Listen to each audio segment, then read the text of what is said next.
Well, hello, hello, hello. Today is February the 16th.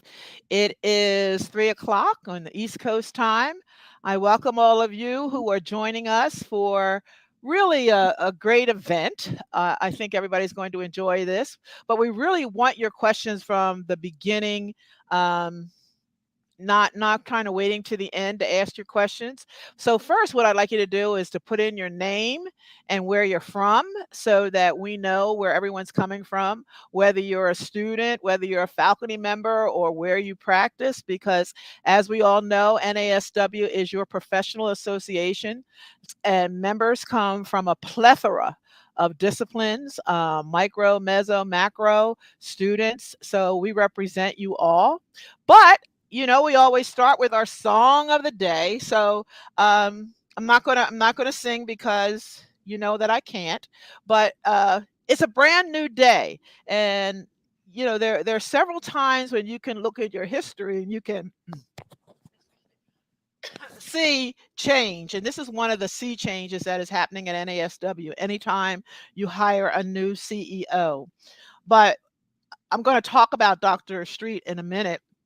But the times we are in are very challenging. Every day you turn on the news, every day you know that something's happening, and you're probably wondering, oh my God, social work is difficult at this time. And yes, I will admit that, but it's a brand new day, people. We're going to not just um, try to think about and wonder about and prophesize about what's going on in the world. It's time for us to take action.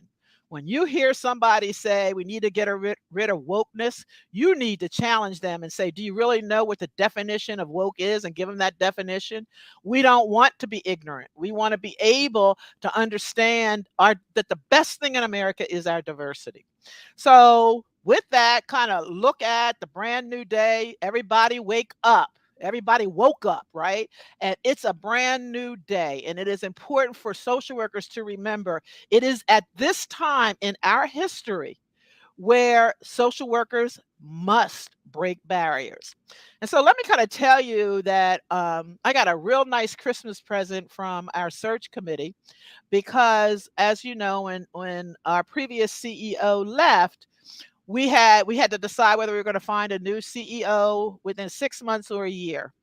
And instead of always processing everything, we took the challenge of we're going to do this and get it done by the end of the year. Because I believe that change can happen quickly if you put your mind on it. So we had a search committee. We hired a national search firm, and we went out and we had a lot of great candidates. And one of the candidates that rose through the top with all of the four panels that we have, and panels really are different people asking different questions, and then they rank order and decide who they want. Well, we had four different ways that that could happen, some from our staff, some from the board, the search committee, as well as our stakeholders. And I have to say that Dr. Anthony Estreet went to the top of all four panels. So, as president, and also my co chair was our vice president, Dr. Yvonne Chase, we decided that the best thing to do is to give people what they want. Because we're learning in social work, it's not about the left, it's not about the right, it's about coming together and doing what is best for the social work profession. Now, I was happy at the end because I have had the good fortune of working with the person that rose to the top. And both uh, Dr. Chase and myself, we didn't vote till the end.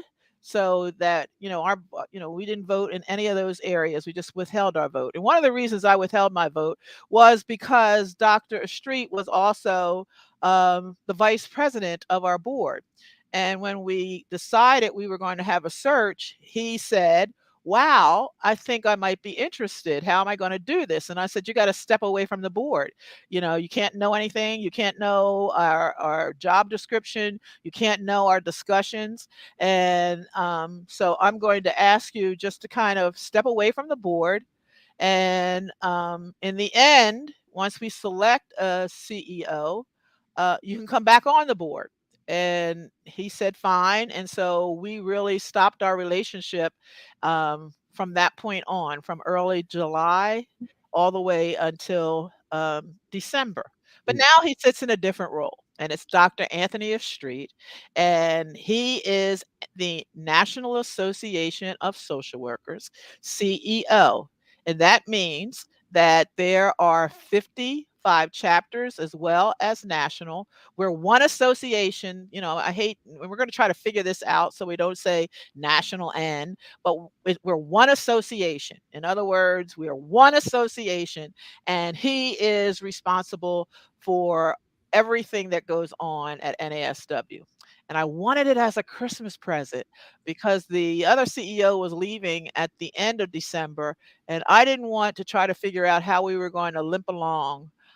Plus, I threw a challenge out there to social work. We can get this done in 6 months.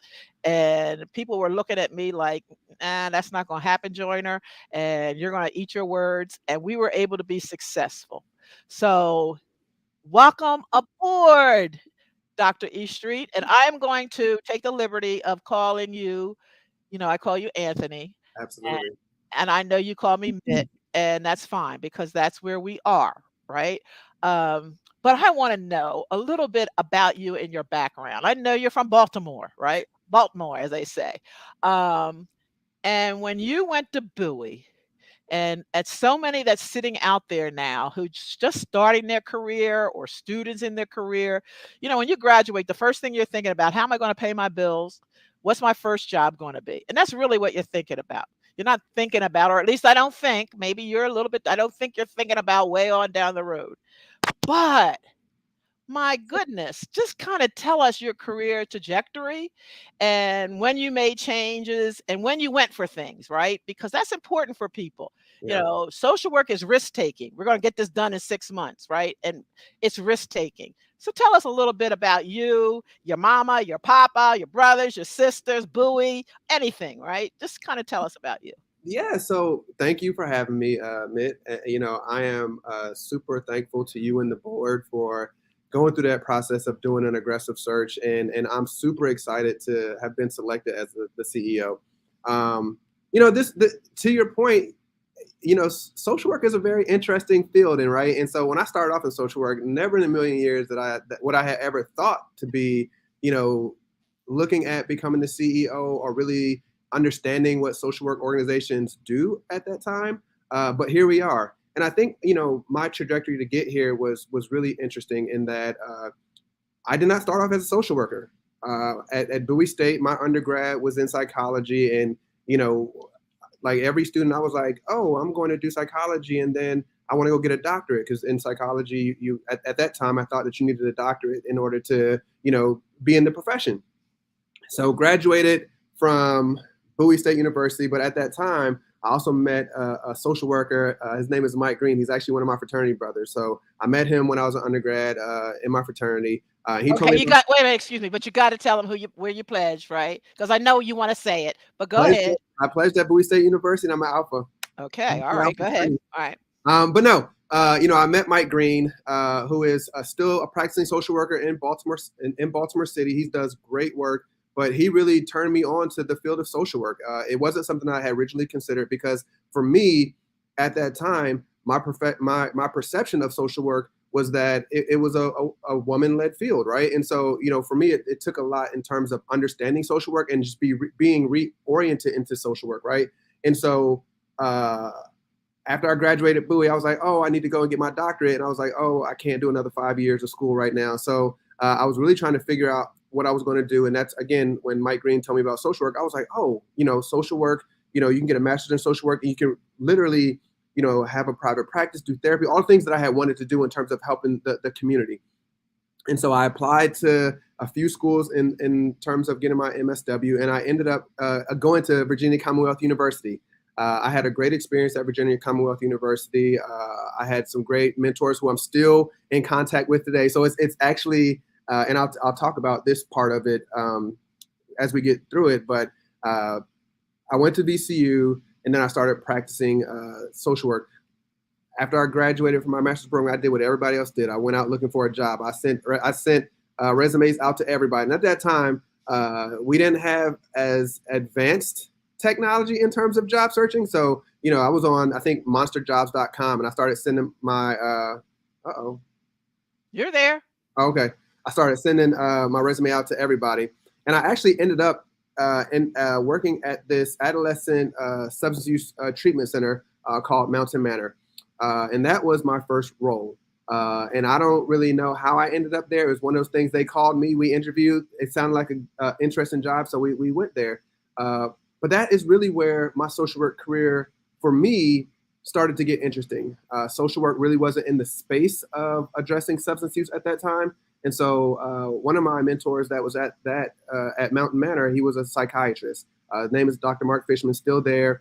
But he really showed me the ropes in terms of mental health, in terms of psychiatry, in terms of medication, and it became very interesting. I was able to do a lot of research around addressing substance use and really understanding the complexities of a lot of the social justice issues that we see today. So poverty, substance use, mental health concerns, a lot of family challenges. And, I started to learn more how to work with the communities that one, I came from, but two, also that was really in that surrounding West Baltimore area. And so, as I was going through my career, and really I was at Mountain Manor for 9 years. Oh, 9 years. wow. Wow. And during that time, again, this is where, it helps to have a very progressive and open-minded employer. Dr. Fishman and the entire team was super forward-thinking and supportive of me going to get my PhD. So in 2008, I applied to Morgan State University and got accepted into the PhD program. And then, I went through that process. I met some phenomenal faculty at Morgan State during my PhD program. And shout out to Morgan State University. Currently, I see a lot of my colleagues on there from Morgan State. And so I graduated from Morgan State in 2013, and then I became faculty. And so this is where it becomes interesting, right? Because now I am faculty on Morgan State University in the School of Social Work. And so the faculty who I met in my MSW program and my PhD program are now colleagues. Mm-hmm. So when I say it becomes full circle, it is great to have been taught in my MSW program by Dr. Janice Berry Edwards, Dr. Liv Hutchinson, and now seeing them at social work conferences when I go, it's a very different relationship, right? But it also it's a nod to the importance of mentoring and relationships with your faculty and other social workers, so that it's important to build those relationships and networking, because you never know where people are going to end up. I was talking to one of my good friends yesterday, Dr. Kenya Jones down in Clark Atlanta University, and we were just talking about how when I was, I think it was this past summer, I did a presentation to some of her students, and I was Dr. Estreet, a professor at Morgan. And now, I'm in this role as NASW CEO. So again, it just goes to show that, networking is important, mentoring is important, and also pouring into, students and other social workers so that they can also advance in that space. Well, I met you up on. I mean, we worked together previously when just doing a thing called social workers at the Vineyard, and then you got involved in NASW, right? And so this is kind of thing of people. There are a lot of people. We did a survey, and on their survey there were several people that were not members of NASW, and they really didn't understand, why do I need to be a member of NASW? Yeah. And so, it's important for people to kind of understand it's your professional association, right? Right. So how would you now sell NASW to a younger you, to that you at VCU, right? Like, how would you sell it? And that's a great question. I did become a member of NASW in 2007. As it was one of those things that we did as part of the master's program, but I kept my membership. But I think the thing that was important for me was also understanding what NASW can do for me as a student, but then also as an early career social worker. And so for me now, I would tell people that, we really need to understand what professional associations do. And I think for me, that's where I come in. And this is kind of my vision, is to really shift what we look like at NASW and really highlight the benefits of being a part of the association. So it's not just CEUs or anything like that. It's part of advocacy. It's part of legislation. It's part of getting into state houses at the state and federal office to really push the agenda of social justice and really look at the needs of social workers across the nation.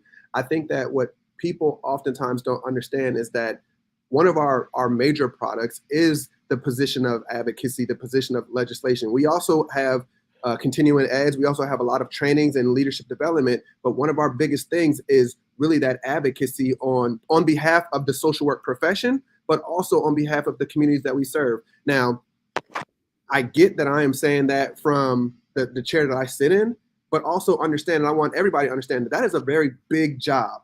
And it can't be, just a handful of social workers that care about that advocacy piece. Like, we all have to come together around advocacy and really think through what this collective voice looks like. And so for me, in my 1,000-foot view, what I would love to see is a collective voice of social workers of 400,000, 500,000 strong, demanding from Congress the things that, one, benefit social workers, but also benefit the communities that we serve. Like, if it's one pocket of people here and one pocket of people there that we are disconnected and working in silos, that's not going to get what we need. We need that collective voice. So for me, and one of the things that I talked about when we were interviewing for this position, and what I've been saying to, my dynamic staff here, is that I want to do much more in terms of coalition building with other social work organizations, coalition building with other organizations that have similar interests to social justice issues that we focus on, and really taking this to the next level. So again, for me, and how I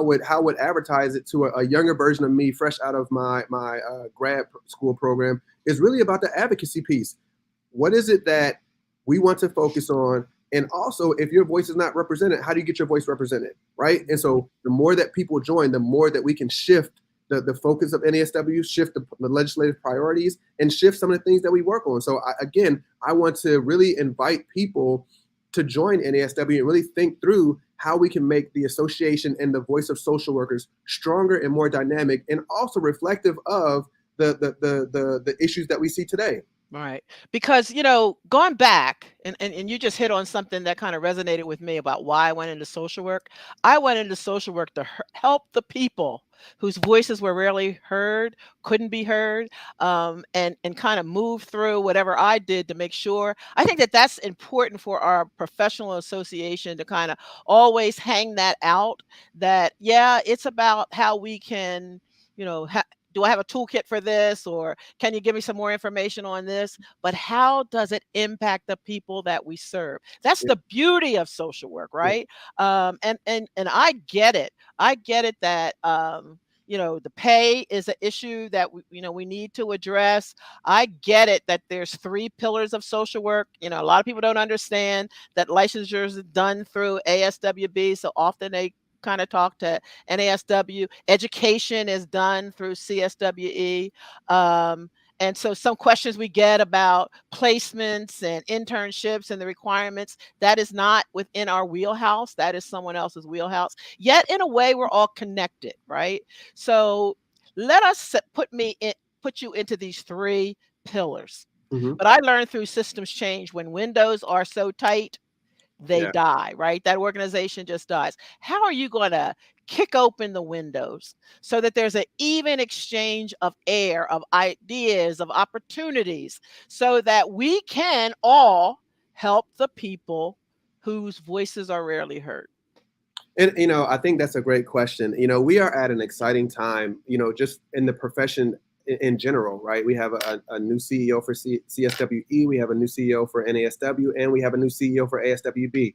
I think there are a lot of opportunities for collaboration and really thinking through how we lead the profession forward and really connect and address some of those challenges that we have internally.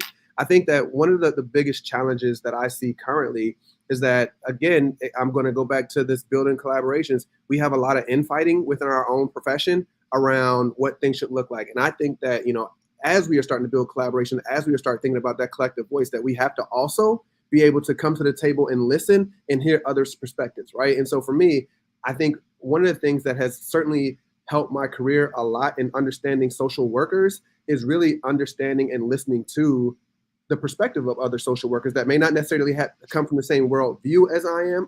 And I identify as a Black cisgendered male. And so my perspective is going to be very different than somebody else. And I am Mhm. certainly interested in hearing their perspectives and valuing their voice in the conversation. I Mhm. think that sometimes a lot of emotion is involved in the work that we do. I love social workers because we are super passionate about all the things that we do. And so that passion comes out, but sometimes that passion can also override our ability to sometimes listen. Right. And so for Right. me, really understanding the concerns of of the social work profession, not just the association and our membership, but all social workers, really thinking through how do we, listen to our student populations, our faculty population, and figure out how do we best, how are we best able to serve their needs at this time, right? And so one of the things that I always say is, when I was a student member, CEUs was never the draw for me because I also had a full course load of work that I had to do, also an internship, right? And so I didn't have any more time to do continuing education. But now, as a professional, it does matter to me for CEUs. But we really need to think through how do we bring those voices to the table that are often not represented, and Mhm. how do we make sure that their voice is also heard and that we feel or they feel included in the conversation. And I think that is one of the biggest challenges that we have to address.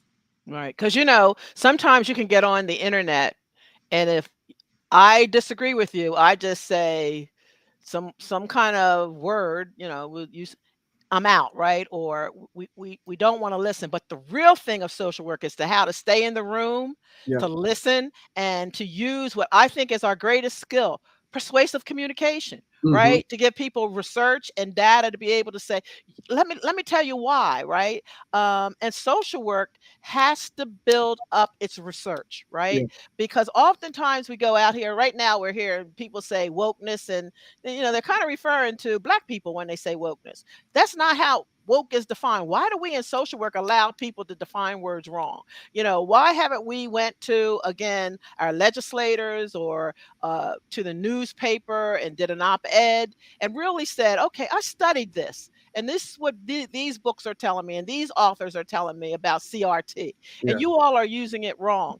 We could lead the profession and build coalitions that way, from what I understand hearing you say. No, absolutely. And I think for me, and I just want to pause to give a shout out to our amazing chapter leaders, right? Because at the Mhm. end of the day, what I would love to see is more people join to help with the chapters in their local area, right? Because there's so many different things that are happening across the nation that we really need to focus one at what's happening at the state level. So, immediately I think about what's happening in Mississippi, what's happening in Florida, what just happened in terms of police killings and all that good stuff. But at the same time, if we are collective at that state level, we can also be collective at that national level. Mhm. Again, in my 1,000-foot view, what I would love to see is a coalition of 400, 500,000 plus social workers advocating for the things that we need, and really having those Congress people coming to social work saying, hey, this is what we're interested in. How can you guys support us? As opposed to us trying to always go to them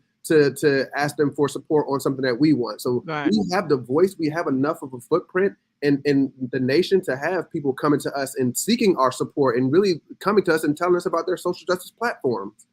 So I'm going to ask you this question. When you saw the ad come out for a new CEO at NASW, and God knows it was a long ad, uh, it really kind of was saying that, you know, the CEO has always been charged with looking at everything that they manage, right? And making sure it all works right. But you got a different type of job description. Your job description was to be out there on the hill, to get yourself on television, to go out from state to state, talk about social work, to find some money, Yeah. so that we could have that social justice agenda that I'm going to go back and talk about later. And so, in seeing that, what made you get that? I'm going to apply for this. I really want this. I think it goes back and so I guess in true transparency, I went back and forth in talking through about whether I was going to apply for this role or not. It was certainly an exciting position, but the position also felt very big. And then, and I'll be completely honest, right? So in my career, sometimes one of the things that I've always heard was, oh, you're too young for this, you're too young for that. And, it really made me, that inner voice plays in your head, am I really able to do this job? So, right, the whole idea of imposter syndrome is real, and that takes an internal voice to really think through and counteract that. the narratives that you've always heard or that you continue to hear, right? And so, for me, what I wanted to do is I saw a vision for the association and for the profession that was collaborative, that was refreshing, and that was something that I wanted to put forward. And for me, it was one of those things where, you know what, let me throw my hat in the ring and put my vision out there and see what happens. I guess it just boiled down to the idea of let me try and see, let me throw my hat in the ring, and it worked out in my favor. But the other thing too, and I want to talk about this, is there were points and times during that process where I was like, I don't know, or you just after the interview, like, man, that was a rough interview. I don't know how that went, and you get into that place of self doubt, right? And so my message to anybody out there is shoot your shot, like go for that position that you're looking for, and ask for that raise that you're looking for. I think one of the things that really resonated with me is just, I think during the time of the interviewing process and thinking about the when you put the job ad out, I think I became my own critic. And that's a real conversation that we have to have.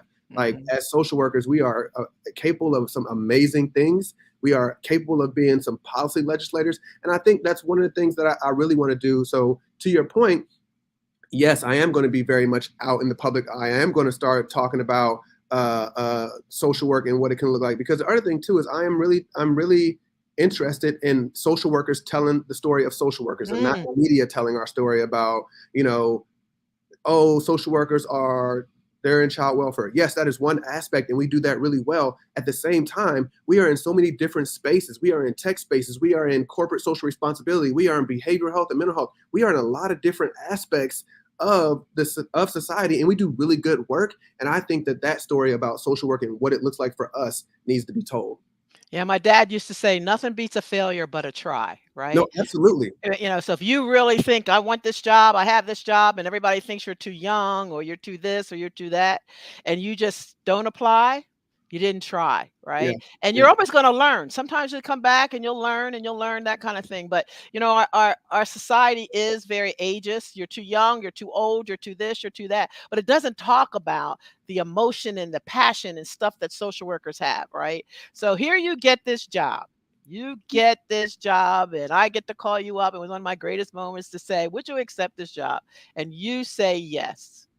And then you get the job on February 6th, right? And NAS, I'm going to be honest. When I became NASW president, I was like, okay, I can do this.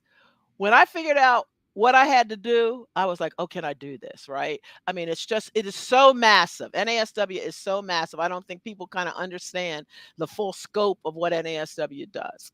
But I know that we realize, and Mel Wilson, who was with us at NASW, used to beat in my head all of the time that if we don't build coalitions, we can't do this work alone, right? No, for sure. You just don't have we just don't have the wherewithal. When you go on the Hill, when lawyers go on the Hill and they're like, "How many members do you have?" And they can say, "Okay, we have over $1 million." That means that the legislation is going to kind of get through. When Yeah. we say 100,000, people are like, "Oh." But what we do have is we have a chapter in every state, so that gets people to kind of look at us. But Yeah. social justice is often, people think of that off to the side. Like, we're going to do all these things, and yeah, we can do social justice. You know, I keep saying that NASW is building a new house, right? We're moving our house. Hmm. And the beam is social justice. Everything that we do, we have to think about, wow, is that right? Is that just? Does that bend the arc of justice towards equity for all? Pay, licensure. But the biggest thing, since I was a little girl, for me is that racism is the human stain of America, that we get caught up in everything that we do on racism, and then also hate. Hmm. If you are not like me, if you don't love the same people I love, I'm going to just take you out the water. And Yeah. then recently we were shocked that people still believe that they have the rights over women's bodies. I mean, I just don't understand how a bunch of men feel like they can tell me what to do with my reproductive rights, right? Um, do you think that, and I know I don't want to deal with the red and the blue or the left and the right. I want to deal with the code of ethics Mm-hmm. and what the code of ethics says about self-determination and about the rights of all people and racism and discrimination, that we have to wipe that out. How do you plan on getting NASW to focus? Because there's so many things out here. I mean, you can focus on, I mean, there's so many things that NASW could focus on, but to be quite honest, you need money to be able to focus, right? You need members to be able to focus. And so with what we have now Mm-hmm. and what we're seeing going on around the country around racism, just blatant racism. And then, oh my God, the attacks on LGBTQAI people, it's just horrible what's going on. Yeah. I just happened to see where it was a boys' glee club, but because someone was not what people thought, they canceled them. The college canceled them, right? Yeah. Just canceled their agreement, told them not to come. And then women who have to make the tough decision of, I don't want to carry this baby for whatever reason, and they go to a clinic, they could be arrested, the doctors could be arrested, the people who referred them could be arrested, the social worker could be arrested. What's NASW going to do about those three major problems in our society, not only in our society, but around the globe? I mean, well, that's why I say society. Racism's happening. I swear to God, we're becoming just a Holocaust is almost coming in America, right? As it relates to people of color, as it relates to LGBTQAI people, as it relates to women. I could see where, some people would do horrific things to any of us. Yeah. What are we going to do about that? Because I see Whitney Young back there on the wall, and I know what he did, and he took a lot of risk, and his family was sometimes, threatened. Because Yeah. when you break barriers, sometimes you get hurt when you break barriers. Yeah. But you got to break barriers anyway. So what are your thoughts? And I think it goes back to what we were talking about, right? This idea of social justice and addressing racism and hate. It's reproductive rights. I think they all fall under our social justice umbrella. But I also think that, to your point, we have to be able to take risk, right? And currently, again, as I think about all of these issues from the national perspective, I can only, again, start thinking about it from the state and local aspect, right? And so, some of that starts at that state and local area, right? And so, again, and I don't mean to pick on the states that I'm talking about, but in Jackson, Mississippi, we're not even talking about the water issue anymore. We're not talking about that, and there's some issues going on there with the police force, right? An all-white police force are going to police a community in Jackson that's 80% Black and African American.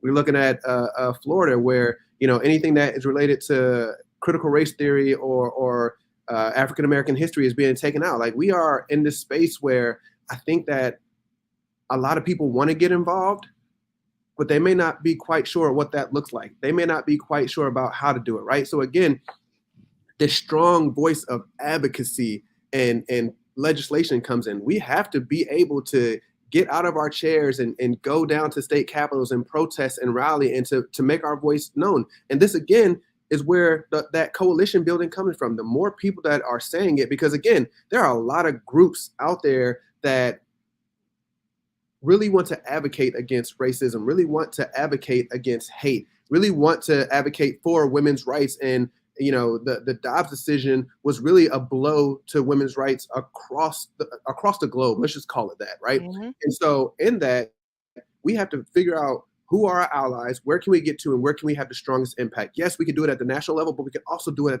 at those state levels. Mm-hmm. And sometimes it does require that we take some risk.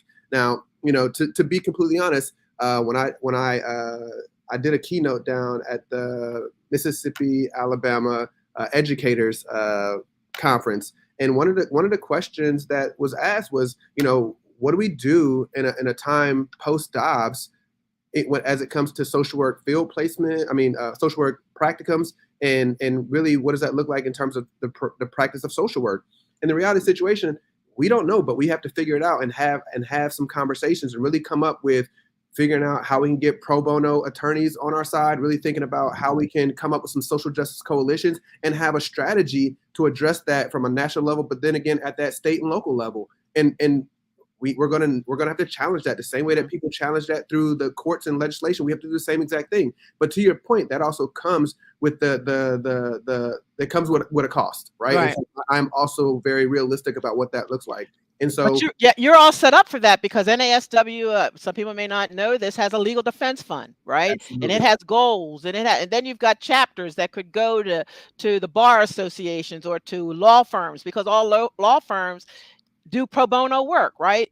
But it means centralizing all of that in one place, and it's going to take some leadership around that. But um, you're just one person, and you have a wonderful staff at the national office. I've worked with them. We were on calls this morning, and I know that the EDs and every time I go around on Zoom and talk with the EDs and hear their staff, social workers are doing some magnificent things throughout our state. Some things that when social workers get awards, I'm like, why doesn't the profession give more awards, right? We're yeah. kind of stingy with our awards because some of the students that I happened to see down in Florida, and I went over to Danielle Smith's shop out there in Ohio, and I see the people here in Pennsylvania through NASWPA. They're doing some magnificent things, right? But Listen, nobody knows about it. listen. When it's right on time that you say that, because the theme for Social Work Month is breaking barriers, and when I tell you we have some dynamic leaders at the national and within our chapter leaders. They are doing some amazing work. When I sit down and get to really look to see what's happening, the amount of legislative hours that go into the efforts from all of our chapter leaders is just amazing. They do a lot of advocacy legislative work, but also put on programming for members and Hmm. non-members, right? And so, I think that as we continue to break barriers, we really have to start getting creative about it. So yes, we do have the legal defense fund and all that, and we really need to think about how we utilize that. But at the same time, the more we grow our membership, the more we're able to do, right? And so Hmm. we're able to really get out there and hire more lobbyists to kind of do some work for us. Really, really look at what that looks like from a national perspective in terms of policy. Look at it from a state level. But I think at the end of the day, what it boils down to and what it comes back to is we as social workers have to come together and really think about how we can move these needles on some of these issues around race, hate, reproductive rights, and all types of social justice issues. Because again, if we are always, or if we get stuck in that place of infighting, then that does delay us from looking forward and looking to the future and how we can change that for everybody that is hoping for a better society. So our NASW intern Kevin Thomas from Howard University did a survey, and I want to thank everyone that filled out that survey because I think that's both what Anthony and I believe is we don't make change unless we go ask people, what do you want? And take surveys. And so the three areas that I know people wanted you to actually talk about a little Yeah. bit was A, about licensure, Mm-hmm. be about uplifting the pay for social work. And then the other area, can't remember what it was, but they'll put it maybe through the chat. But it was another area that people really didn't know what NASW does, what they get for their membership, that the cost is too high. Um, how do we address these? Because we you know in our membership, although we have people at all different levels, we need new people to come in with their Mm-hmm. ideas and to be Mm-hmm. creative. So the survey really kind of was very telling, that people don't know what NASW is all about. I think with your forward thinking approach and responding, you're going to let people know what NASW is all about. But there has been this ASWB test and the results of that. Some people believe that NASW was, supported.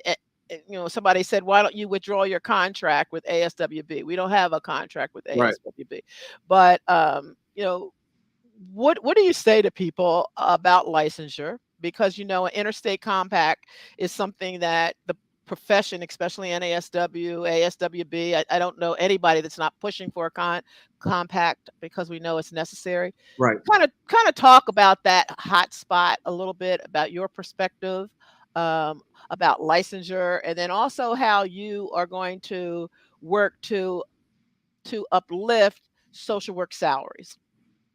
Yeah, and so I think that the one thing that I would say is that the interstate compact and licensure are, you know, issues that are oftentimes intertwined together. And so I'm going to talk about them, I'm going to talk about the interstate compact first, and I'm talking about licensure.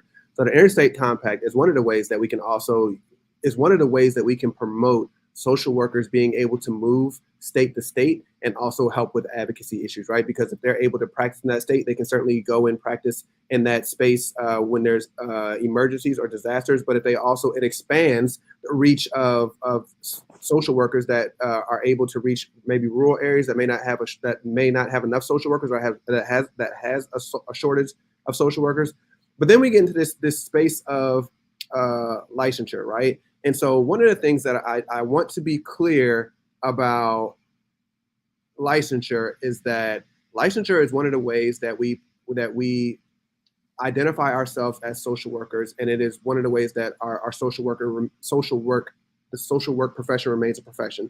And so when we think about licensure, we think about a set of guidelines that governs how we operate, how we practice, and what we're going to abide by, right? And so as we are talking about licensure with the Interstate Compact, we were able to really think through the Interstate Compact and get some alternative pathways to licensure, right? Because I know that there are some current conversations going on around the ASWB exam, and while they are figuring out what the solutions are, you know, I think that there have to be some alternate pathways. And to be fair, you know, those pathways are going to be made at the state level, because I think the other thing that people may not understand is, like, with the Interstate Compact and with licensure, most of that is intertwined with your state legislator. And so that has to go through a process of somebody submitting bills and that getting supported. So I want everybody to, again, this is where that local and state advocacy comes in. The more you're able to get involved with your local or state NASW chapters, the more you understand what's going on. And so that is a topic that is being talked about at all state chapters, is licensure in the Interstate Compact, where we're talking about it in different ways, different forms. We're really seeing what it looks like state by state. And so what I mean by that is, you know, what if something happens in, say, Maryland, where we are a very democratic state, and, you know, we just got a new governor, Wes Moore. If they were to open up the legislator, the likelihood of something sneaky being put into the social work practice is less likely to happen. I'm not saying it's impossible, but it's less likely to happen. Versus if we go into, you know, a deep red state and they open up the legislator, that could really, you know, change how social work is defined, how the profession is defined, and really what that looks like for social workers practicing in that area. So I think that the more that we are able to get involved and advocate around what licensure looks like, around the Interstate Compact, and how that is going to look for us nationally, I think that, you know, it will position us to have a stronger profession. And so the other thing I want to mention is that Interstate Compact is really one of those things that, if I'm being completely honest, social work has been late to the table. A lot of other professions have interstate compacts where, you know, their members can go, or their profession can go and practice in any state with the same licensure, instead of having to apply state by state by state. And so I think that this does move our profession forward and brings us up to speed with how other professions are practicing. And so the last thing that I wanted to do, the last thing that I wanted to really talk about is really, when we think about licensure, that also ties into pay, right? And so one of the big things that I am certainly interested in talking about and advocating for is more equitable pay for social workers, right? And one of the things that I say this all the time, and I will continue to say this, is when people say, you know, oh, you're a social worker, what is it? You don't make any money. You don't make any money, Right. or, you know, it's one of those things where it's a voluntary kind of job, right? And that is just not true, right? We provide a service, we provide a specialization, and we are professional, right? So we should be advocating. We should be talking about what social work pay looks like, and even around reimbursements from CMS. And so these are the things where we can advocate at the national level for these kind of equity things. But again, at that state level, really thinking through what that looks like for social work pay. One of the things that has troubled me is that as we look at social work as a profession, we really don't have any good data around what pay looks like north to south, east to west, from jurisdictions, regions, and all that good stuff. So, what a social worker may make in Manhattan, New York, is going to be vastly different than what a social worker may make in a rural area, right? And so, for us to be able to have that, we need more information. And just NASW is hopefully going to partner with an institution that is able to kick off some research in that space. I do have that call scheduled for later this month. And they're interested in also answering that question about what does the social work workforce look like, and how do we advocate for more pay. I do think that social work pay is one of those issues that we need to focus on, and I am strongly advocating that. Yes, we ask our employers for more money. We ask our associations to advocate on our behalf, and really think through how do we make social work one of those professions that also you're able to have a living wage. One of the things that oftentimes breaks my heart, and I heard it not too long ago, is that sometimes I had a social worker tell me that they're one paycheck from living in poverty. Right. That should never be the case. Right. And the reality of the situation is, we go to school, we get bachelor's degrees, master's degrees, and sometimes doctorates in social work to have a fair wage and to have some success and to live a happy and fulfilled life. And we need to advocate for that. We need to have a collective around that. So just recently, as I think it was yesterday, the Teachers Association is up on the Hill trying to get a base pay for teachers. And I think Bernie Sanders, they just got Bernie Sanders to sign off.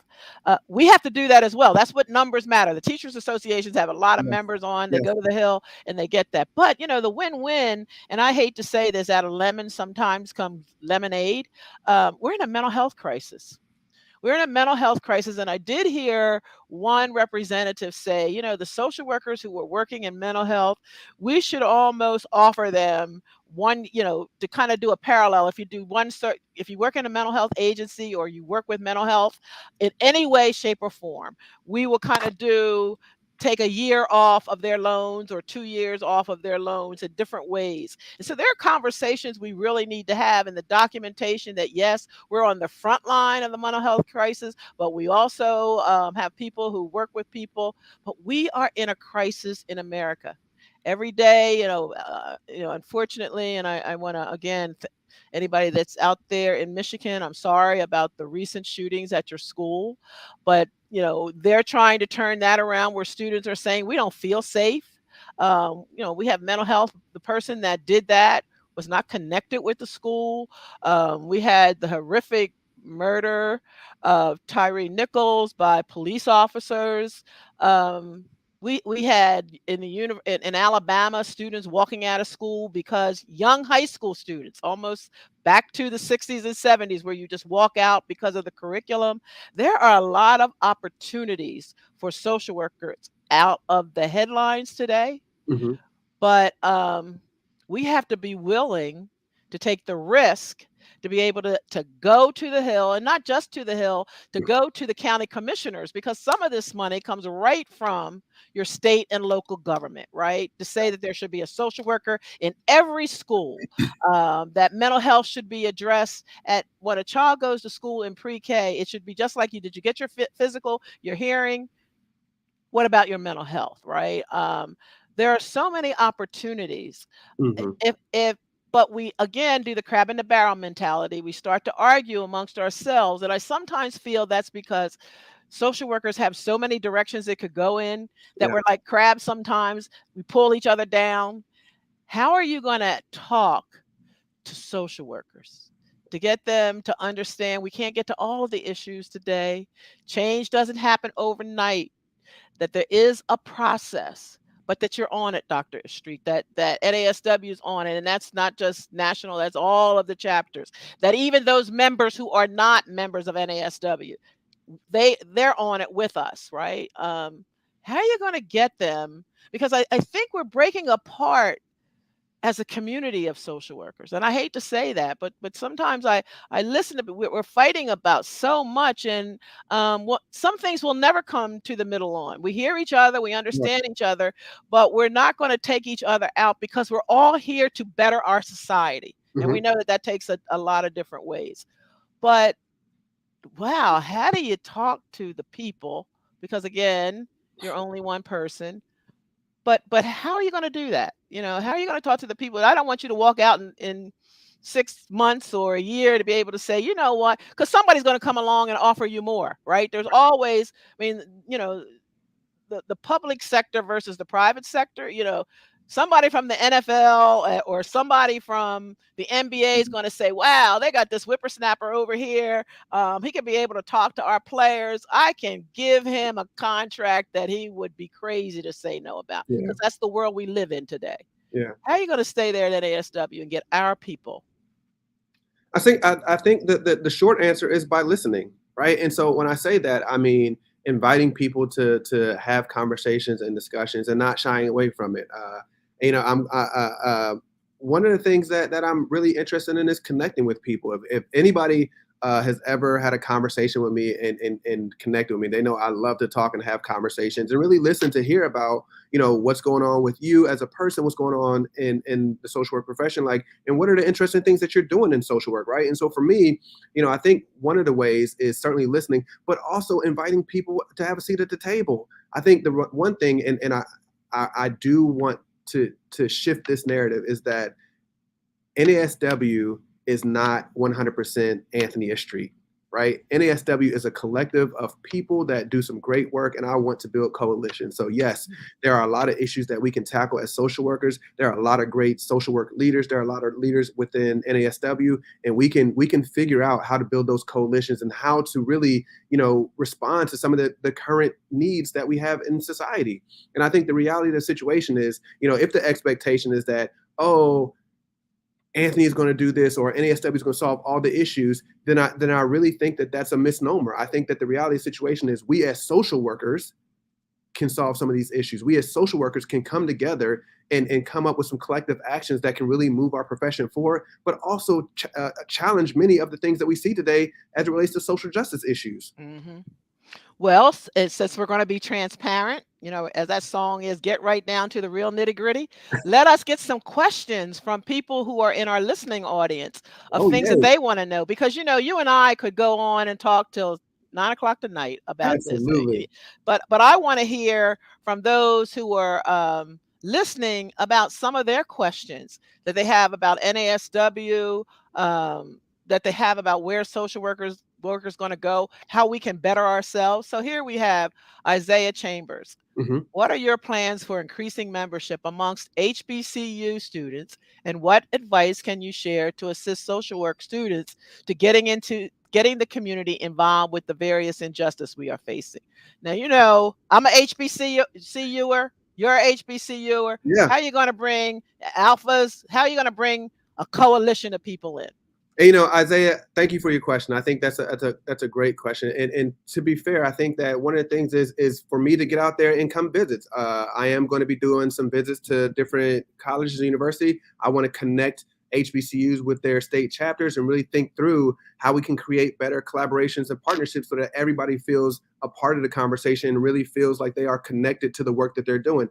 And to that point, how do for social work students that want to get involved in the community, there are a lot of amazing community organizations out there that are doing some really great grassroots work, that are looking for social workers that they want to bring on and want to really think through policy aspects, through some interventional aspects, and really want to engage us on a different level. So, again, the biggest thing that I will say, Isaiah, is really, connections. I'm happy to connect. They're going to put my email address up later, but I'll tell you right now, it's NASW-CEO at socialworkers.org. Feel free to shoot me an email. I will connect with you. I will definitely come out to your universities and talk. And again, one of the things that I am most proud of is that at the end of the day, yes, I have this title of CEO, but I am still Anthony. At the end of the day, I am a normal, everyday person. When you talk to me, I would love for you to come and talk to me and really get to hear about what's going on in your life.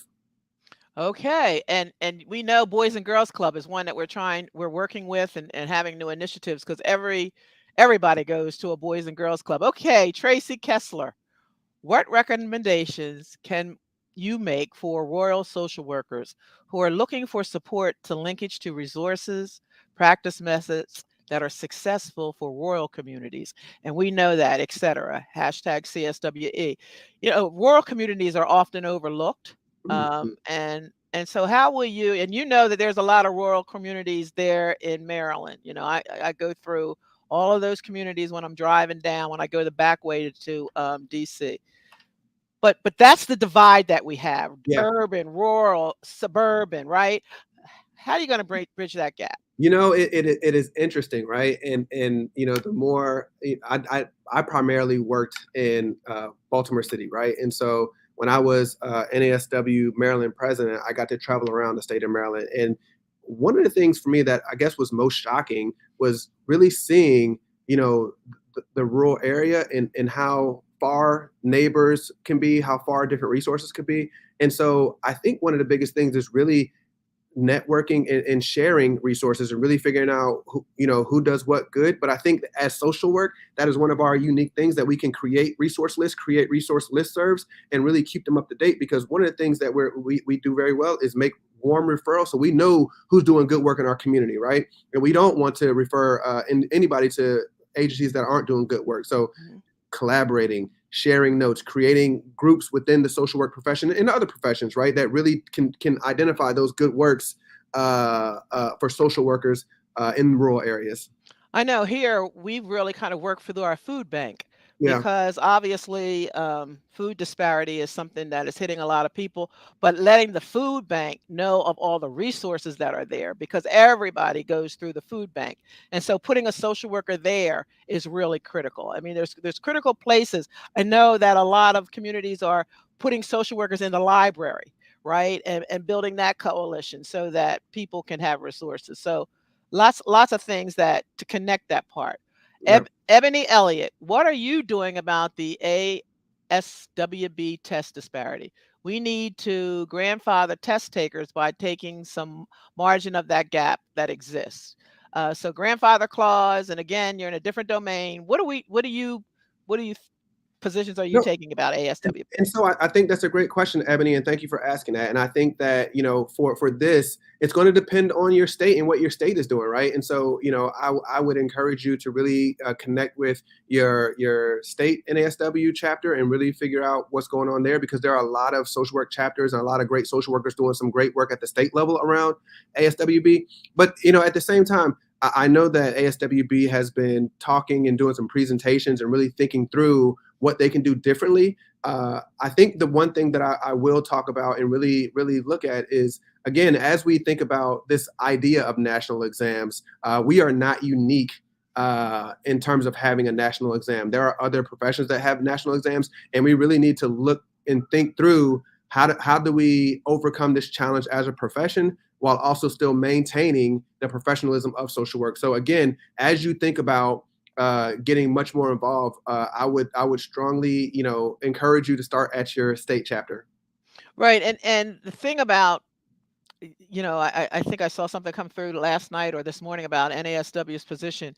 You know, that a lot of people tend to think that in the compact there will be named an organization, and there won't, because compacts don't get rewritten if an organization cannot get rewritten if an organization goes out of existence. Right. So that's very clear.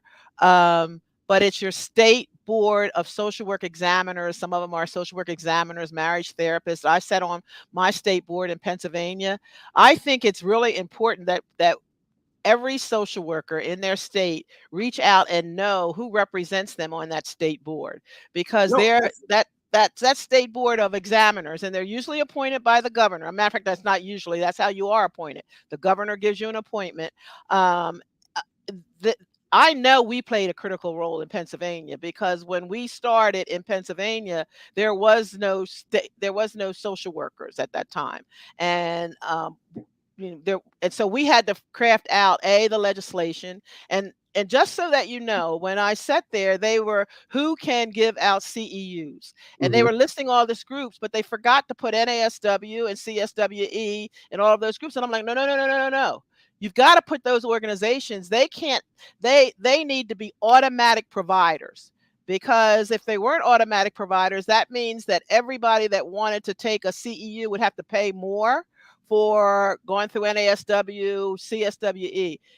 Those roles are critical. And Mhm. even though when they're volunteer, they pay for your services to go. That's a role that I did early on in my career. and I learned a lot through that process. So Yeah. make sure that if you call up, find out who they are, call them up and ask their positions. And Okay. I think that's a great starting point, right? And just understanding, the licensing boards in each state are going to vary, but to your point, they are appointed by most governors, and really know who's on those licensing boards. Oftentimes, if you go to your licensing website, you can find out who's on their board, contact them, and again, strongly advocate around what you want for the profession at that time within your state. And the meetings are open. I mean, they're open to the public, so you can go and you can hear and how they make decisions and what they're thinking about. That is real important. Okay, Steve. Hi, Steve is here, and he wants to know, how can we expect higher pay and a living wage, and at the same time, in the Code of Ethics under service, expect social workers to work part time for free? And so this is an issue that a lot of people Yeah. are. What is the role of social work? What does pro bono work mean? I mean, every discipline, medicine, Yep. law, all of them have pro bono work requirements. But how do we expect to make a living wage? And I know that I've talked to social workers who will say, I work at the local mental health center that is funded. Um, it's nonprofit. When I get off work, I go to Walmart to supplement that paycheck. And when I get off that job, I drive for Lyft or Uber, Yeah. right? And so we do know that the impact that you might have or I might have if I go into a mental health center that's just providing with frontline worker service it's going to be different than if I go to a private practitioner who's got their shingle out. Hmm. It's going to be different. Yeah. But the code of ethics is actually for those we serve, not for us ourselves. So how do we deal with this code of ethics? I think it's an interesting question. And hello, Steve. I know we're going to meet soon. So I do want to have this conversation, and we're going to have continued conversations later about this. And so, for me, I think that it boils down to interpretation, right? And so as we look at service as an expectation for social workers, the code of ethics does not define how much service that looks like. And so I think that it's going to vary based on by social worker. If you have more time to give, then certainly that is something that you could choose to. But I think it is open to interpretation to social workers, and really that service aspect could be a lot of different things. I know, when I was a clinician and somebody came in for behavioral health services and they weren't able to afford the full amount, we had a sliding fee. That is a form of service where we are really trying to meet the needs of the community while also not putting undue burden on us as social workers. So I would argue that, the code of ethics does not mean that we are to go into poverty. Mhm. Okay, Steve, we'll talk to you soon. Other questions that we might have. I know that the pay issue is something that we really do have to address. Student loans, luckily, I didn't have to go into student loans because school didn't cost as much as it costs today. Mhm. And so when you look at the dollar amount that schools of social work, not just schools of social work, but I mean, how I went to Howard University, it is skyrocketed the Mhm. cost. um, what do we do with these big loans that people have? And how do we? I know we've dealt with loan forgiveness. We've had some great stories of we've got people's loans forgiven that never thought by going through a process of applying because they worked in public service and then their loan. I remember Ryan on our board came and one day just said, I owed this much money and I got a letter that I owed zero, and they were actually giving me a rebate because I had paid too much underneath that time. How do we get the information out about all of the different loan forgiveness programs and that kind of thing? And then we'll get to Dr. Wilkes' question after that. Yeah, so I think that as we start to really look more towards loan forgiveness, I think that we do need to make sure that we are sharing that information. I think I saw this question earlier in the chat about when are we going to rally? NASW is going to be engaged in a rally on February 28th down at the Supreme Court. That's looking at the People's Rally for Student Debt Cancellation.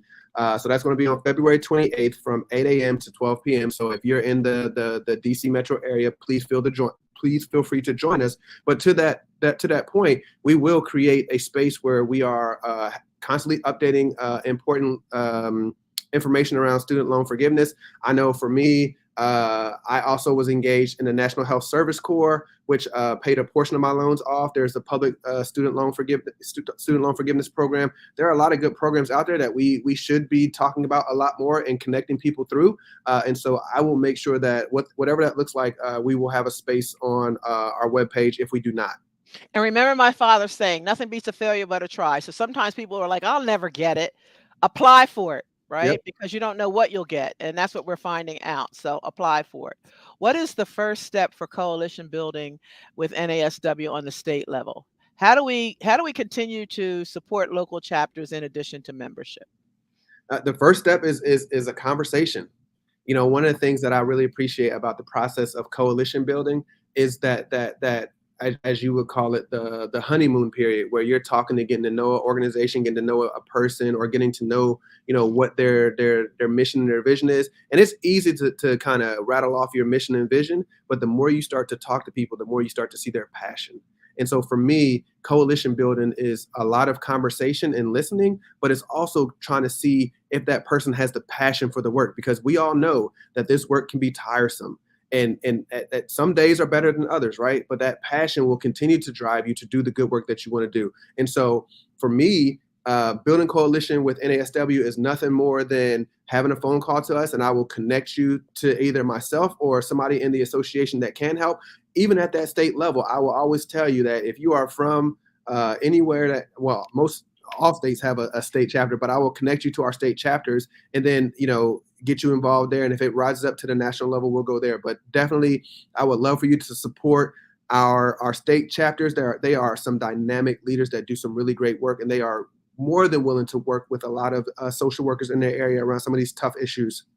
Yeah, that documentary that came out by Soledad O'Brien about the life story of Rosa Parks. I think I don't. That's not the right name. I wish everybody would watch it, because Rosa Parks was a coalition building. She showed up at all kind of meetings, took notes, and then went and did what she needed to do. And the one thing, when I first became NASW president, I went somewhere with Mel Wilson, and when I walked in the room, everybody knew Mel. Mm-hmm. If you with Mel, you're okay with me. I know you're okay. That's what coalition building. And it wasn't just social work organizations. Obviously, at that particular time, I think it was related to mass incarceration, Right. or taking a position on that.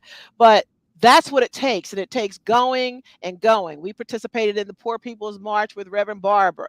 Next thing Mm-hmm. I know, I'm getting something from his people like, wow, we need you over here, or wow, what state could you have? Yep. It takes going, participating, showing up, standing Showing up. up, and taking action. So, Absolutely. okay, now Dr. Savage is up here. How do we get more males interested in social work? I think that's a great question. I think at the end of the day, we have to have more honest conversations about the role of social work and what social workers can do, right? I think, again, it goes back to that whole idea of, who is telling the narrative of social work, who is telling what our profession does. And I think the more that, we are able to talk about the diverse opportunities in social work, the more that we can really connect with, all types of individuals that are interested in social work. And so for me, it is having personal conversation. It is engaging in mentorship. It is really looking through and talking to people that are interested in social work. I think the reality of the situation is we need to tell our story and really talk through it. So one of the things that I hope to do is a campaign that really talks about or highlights what social work is. And so, it could be anything from child welfare, but it can also be working in big tech around artificial intelligence. One of my colleagues, Dr. Desmond Patton, he's doing some amazing work with social media and artificial intelligence, and he does a lot of consulting with big tech.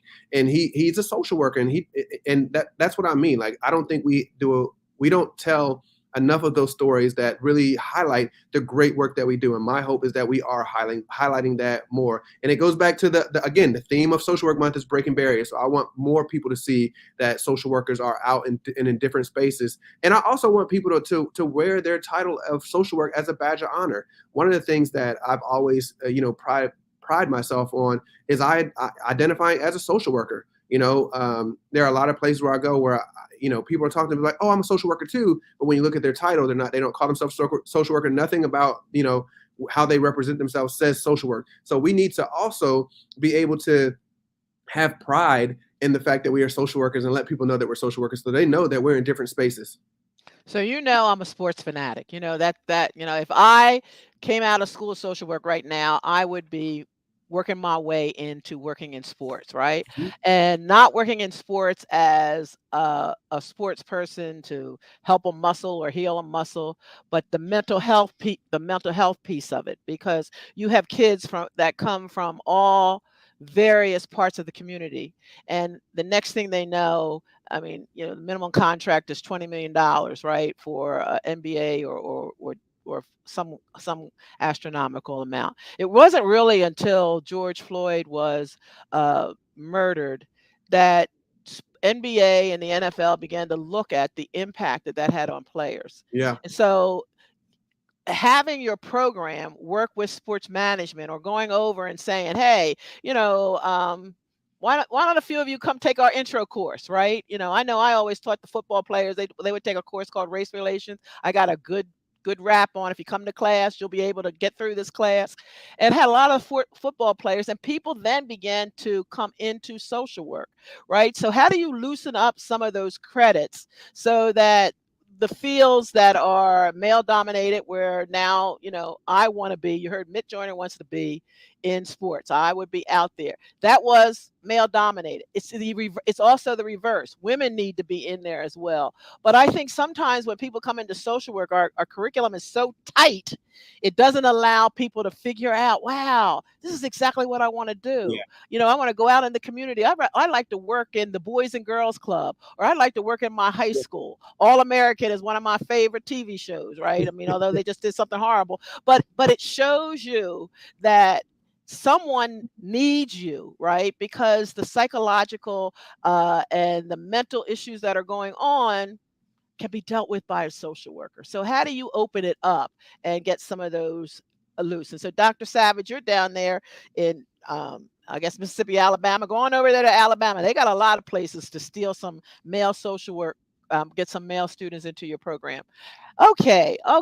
This is a board member, Dr. Cindy Batiste Thomas, right? And she wants to know, how are you going to work with universities and colleges? How are you going to work with their social work programs? Now, remember, we have a domain there Yeah. of CSWE, which by the way, I would like for you to talk a little bit about Dr. Valakwa, who is now the CEO Hmm. at uh, CSWE, but you knew, I call her Valu because I know her personally. You knew her from a different walk of life. So kind of talk about that, and then how you and her may be collaborating. I think it's so interesting, right? So as we talk about my journey into social work in this position, Dr. Bakalahi was the associate dean at Morgan when I first started there, and so I distinctly remember. And if she was sitting right here with me, she would be laughing right now at this story because I tell it all the time. We had. I guess you could call it new faculty orientation. And I'm a new faculty, still trying to figure out what's going on and what is required of me. And she was like, one of the things about being a professor is you need to always have 7 publications in the pipeline. I was like, 7 publications? I don't even have one yet. And so, it was so interesting because at that time, it seemed like such an impossible task. But this also talks to the importance of mentorship and guidance, right? Because working with her, working with other colleagues, I was able to get 7 in the pipeline, and I became one of the highest producing faculty when it comes to peer reviewed publications and grants. And so again, yes, there are some expectations out there, but again, with mentorship and networking and all that good stuff, I think that the social work profession and some of these questions that even board member Cindy are talking about. So, how do I want to work at universities in social work? I want to be much more available to universities to have conversations, to really talk to students about the benefits of NASW membership and really talk to faculty. I think that is, as we think about how we grow the profession, I am well aware that we need to make sure that the benefits of membership also spread across to the different segments of our social work population. So from people that may be interested in social work, how does that look, to people that are students, to people that are macro social workers, micro social workers, faculty, and people that are that may be retired social workers that still want to remain involved. I think that there has to be a member benefit for all of that, right? And we have to think through it, right? And one of the things that I've certainly said to staff here is just because we've done something a certain way before doesn't mean we have to keep doing it that same way. And so, for me, I want to really look at what are those benefits and how do what are people looking for in terms of benefit, and what is that? How can we shift that around? And so with that, I am certainly going to be working with Dr. Vakalahi a lot at CSWE and figuring out how we can, connect students and schools of social work to NASW to, again, build coalitions. I get it. As a faculty member, we were not required, but we had to be a part of so many different organizations to attend conferences and presents. So the cost could be, substantial. And so we have to pick and choose where we put our funds when it comes to professional development. And so I think for me, being able to now talk with CSWE and figure out, what those membership benefits are, I think is a great thing. Right.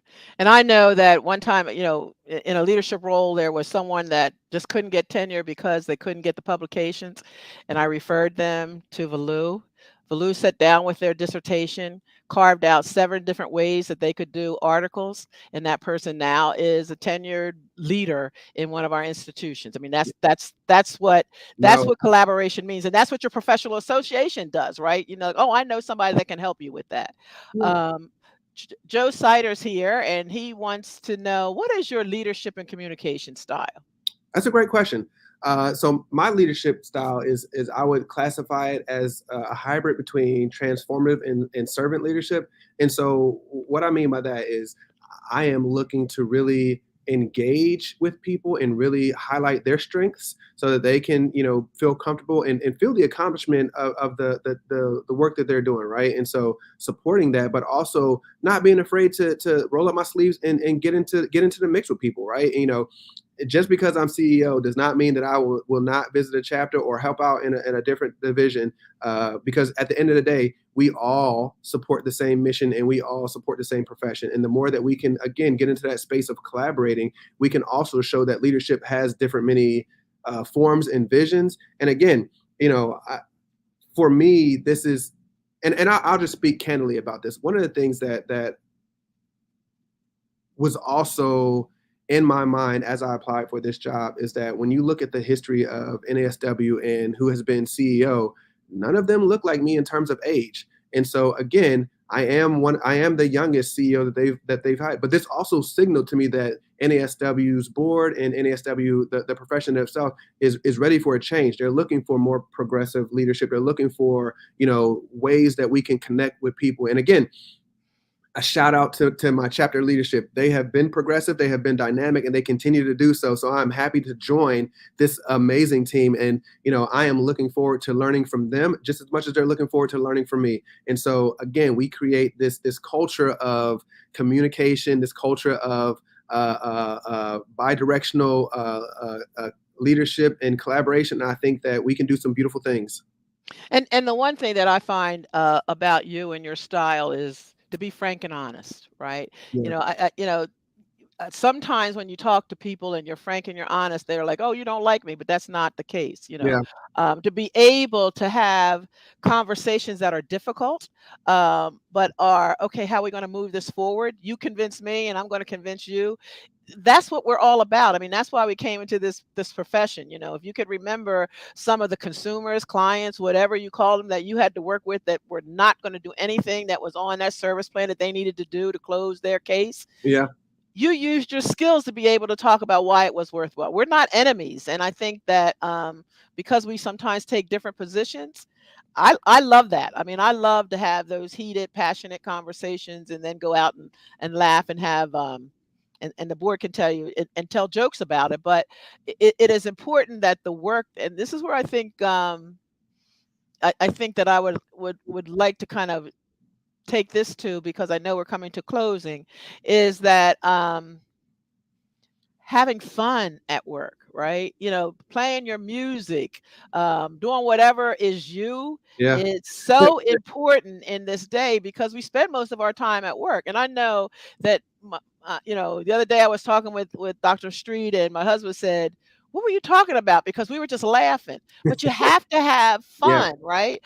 So tell us how you're gonna have fun around there at 751st Street Northeast, right? We're definitely going to be having a lot of fun, a lot of opportunities to collaborate. I think for me, my energy is going to be um, really high. I'm sure some of the staff have seen that my energy is really high. But I think at the end of the day, it's really just getting down to the work and really being honest, right? The more we engage in some tough work, so the times when we're able to have fun, we need to embrace that.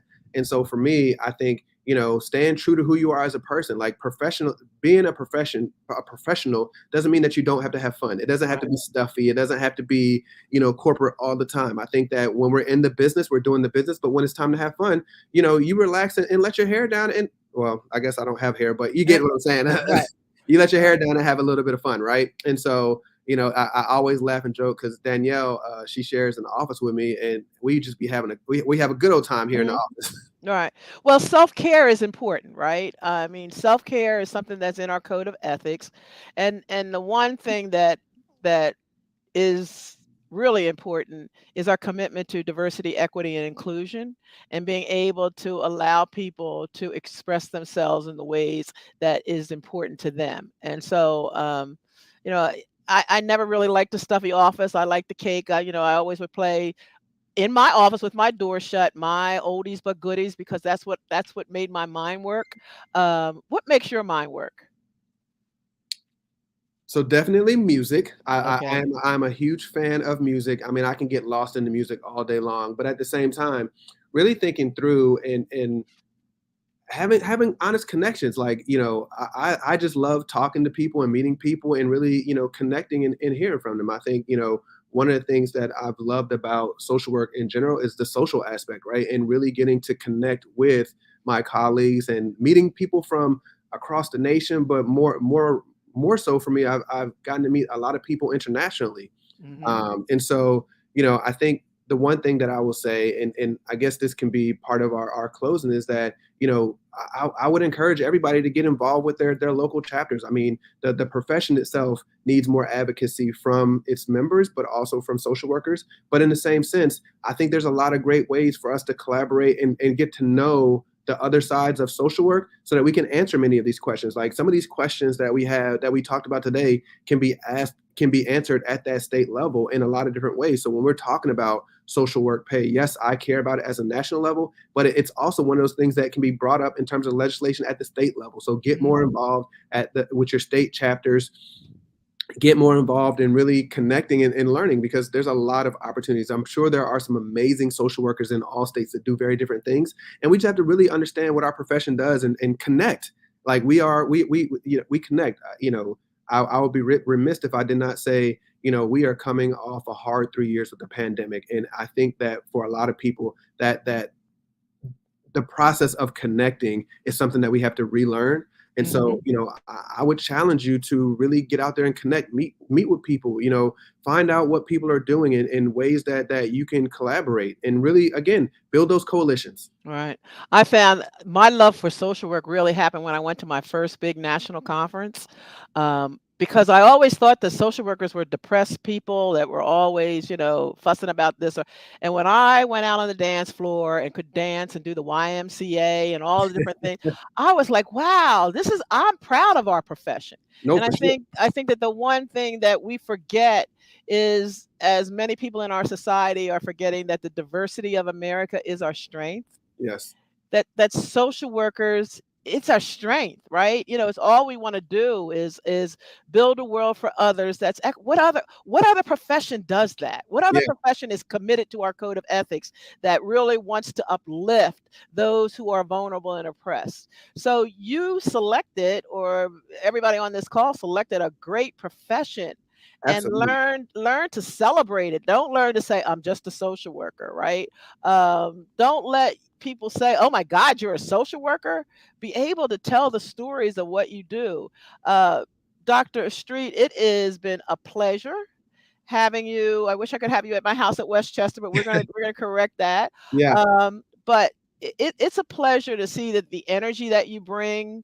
Um, the love of the profession, the Yeah. willingness to listen to opposite opinions, wanting to take it on.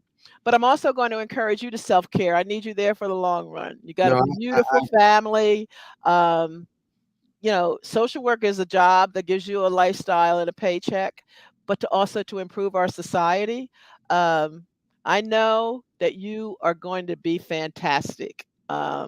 And you might when if you're sitting there at NASW and you become another age, and hire a younger person, you'll be able to sit back and smile at your fruits of labor. You can't do it all. There'll be right. things that you can't do, but I want you to just take these last 4 to 5 minutes that we have and do your own closing message that you'd like to give to Yeah, attendees. no. So, I want to thank everybody for, taking some time to share space with me today to really, ask questions, but also hear the conversation that Mitt and I were having just about, my vision for the association and the profession. My true hope is that you all do get involved. I do know that, there's strength in numbers. I have lived that, and I've also participated in a lot of different events where the numbers did matter, right? And so for us, the more that we come together as a profession, the more that we are able to collaborate, we can really start to address some of these harder issues. And yes, there are a lot of issues that we have to tackle, but again, through coalition building, we are able to do that and really start to make the change that we want to see. I also want to spend a little bit of time putting some shameless plugs out there for my amazing chapter leadership. We are coming up on Social Work Month, and they are running some amazing state conferences and events coming up in the next couple months. So please make sure that you check their websites, their state websites, to find out more information about any events that they have coming up. Again, connect with me. My email address is NASW CEO@socialworkers.org. I would love to hear from you. I would love to hear, some challenges. But I will say this in a spirit of true transparency. One of the things that I often ask when people come to me with a problem is, what else can we do as a solution? So, right, I don't want to be that person that is just a dumping ground for all the problems of social work. I do want to be and work with you in collaboration for problem solving. That's a good one, right? Come with some solutions and let's look at them all together. Well, I want to thank our listening audience. I hope you put your name and where you're from in the chat so that when we look back on this, we know who you are. I hope you'll join us for future essential chats. I thank you, Anthony, for agreeing to be our guest this month.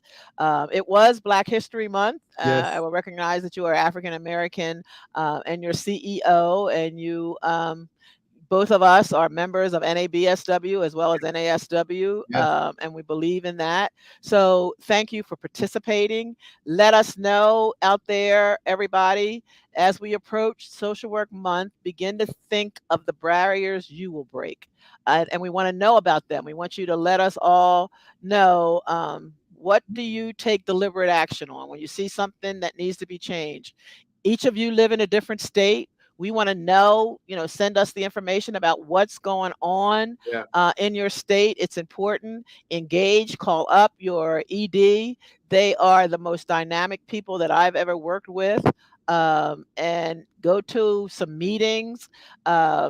Do whatever you can within the realm. No one's saying that you have to do a whole lot of stuff. Sometimes it's just tweeting out. Like I tweeted out the other day about someone who said we don't need any wokeness. I said I would rather be woke than ignorant.